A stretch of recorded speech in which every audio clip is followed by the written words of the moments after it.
À 20 ans, je pensais avoir tout compris. Vous voyez ce que je veux dire? Cette assurance un peu naïve, cette impression que le monde était à mes pieds. À 25 ans, j'ai compris que je ne savais rien. La vie m'a donné quelques coups de pied aux fesses, juste assez pour me faire réaliser que chaque jour est une leçon. Si je pouvais remonter le temps, parler à cette jeune fille pleine de rêves et d'illusions, je lui confierais quelques secrets que la vie m'a appris. Ces 10 leçons, gravées dans mon cœur par l'expérience, m'ont transformé. Alors, si toi aussi tu es à un tournant de ta vie, prends un café, installe-toi bien, et c'est parti.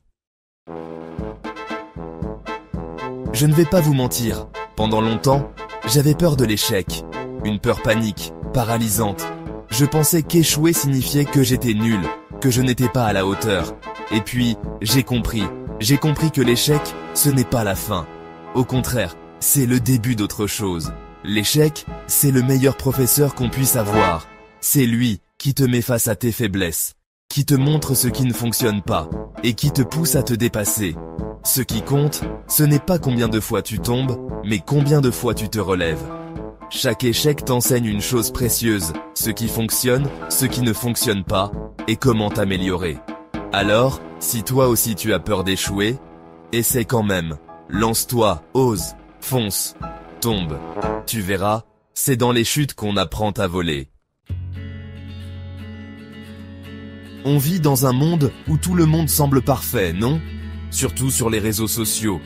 Des vies de rêve, des sourires ultra bright, des voyages de folie. On se compare, on envie, on se dévalorise. Mais ce qu'on oublie, c'est que ce qu'on voit, ce sont des moments filtrés, des instants choisis, pas la réalité. Comparer sa vie à celle des autres, c'est comme comparer des pommes et des oranges. Le seul vrai combat, c'est avec toi-même, sois meilleur qu'hier, et c'est suffisant. Concentre-toi sur ton propre chemin, sur tes propres objectifs. Célèbre tes victoires, petites et grandes. La vie n'est pas une compétition. Déconnecte-toi un peu des réseaux sociaux et rappelle-toi que tu es unique. Pendant longtemps, j'ai dit oui à tout. Par peur de décevoir, par envie de faire plaisir, par besoin de reconnaissance. Et puis, un jour, j'ai craqué. J'étais épuisé, vidé, incapable de faire quoi que ce soit. J'ai compris que chaque oui est un non à autre chose. Ton temps, ton énergie, tes priorités. Dire non, ce n'est pas être égoïste, c'est se respecter, c'est protéger son espace, son temps, ses rêves. Apprends à dire non aux choses qui ne te font pas vibrer, aux personnes qui te pompent ton énergie. Apprends à dire non, et regarde ta vie changer. Tu connais l'expression « Dis-moi qui tu fréquentes, je te dirai qui tu es ». C'est tellement vrai. Ton entourage a un impact énorme sur ta vie, sur tes choix, sur ta vision du monde. Entoure-toi de personnes positives, bienveillantes, inspirantes. Des personnes qui te tirent vers le haut, qui t'encouragent à donner le meilleur de toi-même. Apprends à t'éloigner des personnes toxiques, de celles qui te critiquent sans cesse. Choisir son entourage, c'est choisir son futur. Oui, l'argent est important. Il nous permet de vivre, de voyager, de nous faire plaisir. Mais ce n'est pas une fin en soi. J'ai rencontré des personnes riches et malheureuses, et des personnes modestes et comblées de bonheur. Ce qui compte, ce n'est pas combien tu gagnes, mais ce que tu fais avec. L'argent peut t'apporter une certaine sécurité, te permettre de réaliser certains rêves, mais il n'achète ni le bonheur, ni l'amour, ni la santé. Les expériences valent plus que les objets. L'argent peut t'ouvrir des portes, mais c'est à toi de les franchir. On parle souvent de motivation, de passion, d'inspiration. Mais la vérité, c'est que la motivation, c'est comme un feu de paille, ça brûle fort. Mais ça ne dure pas. La discipline, c'est le carburant qui te permet d'avancer même quand tu n'en as pas envie. C'est elle qui te permet de te lever tôt pour aller courir, de travailler sur tes projets même quand tu préférerais regarder Netflix. Ne compte pas sur la motivation, compte sur l'habitude. Mets en place des routines, des rituels, des petites actions quotidiennes qui te rapprochent de tes objectifs. Les petites actions quotidiennes créent les grands résultats. La discipline est la clé de la réussite à long terme. J'ai longtemps attendu le prince charmant, l'opportunité rêvée, le déclic magique qui allait transformer ma vie. Et puis, un jour, j'ai compris que personne ne viendrait me sauver. Que si je voulais que ma vie change, c'est à moi de prendre les choses en main. Personne ne fera les efforts à ta place. Personne ne réalisera tes rêves à ta place.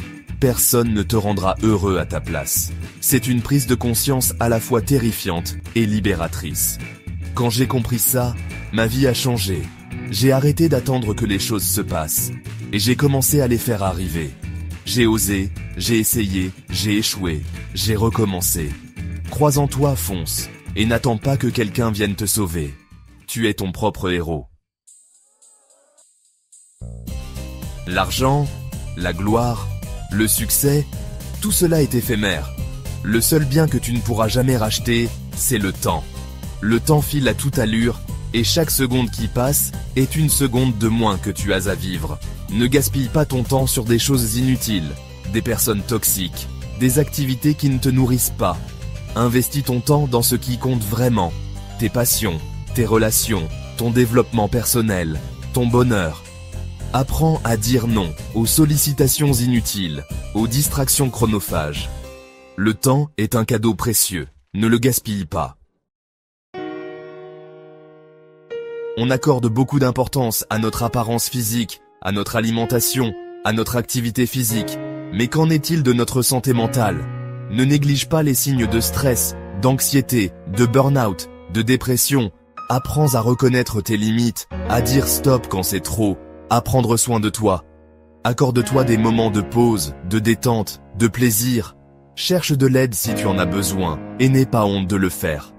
Prendre soin de sa santé mentale, c'est prendre soin de soi. Dans la vie, il est facile de se focaliser sur ce qui ne va pas, sur ce qu'on n'a pas, sur ce qu'on aimerait changer. Mais la vérité, c'est qu'on a tous des raisons d'être reconnaissants. La gratitude, c'est un muscle qu'on peut entraîner. Prends l'habitude, chaque jour, de noter 3 choses pour lesquelles tu es reconnaissant. Ça peut être des choses toutes simples, un rayon de soleil, un sourire, un bon repas.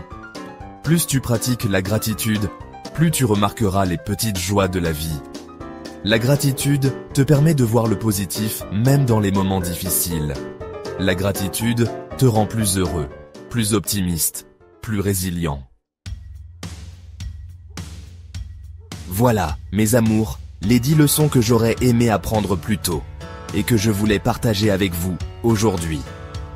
J'espère qu'elles vous auront inspiré, qu'elles vous auront donné envie de prendre soin de vous, de réaliser vos rêves, de vivre pleinement votre vie. Maintenant, j'aimerais vous écouter. Quelle est la plus grande leçon que vous ayez apprise dans votre vie? Laissez-moi un commentaire, j'ai hâte de vous lire. On se retrouve très vite pour de nouvelles aventures.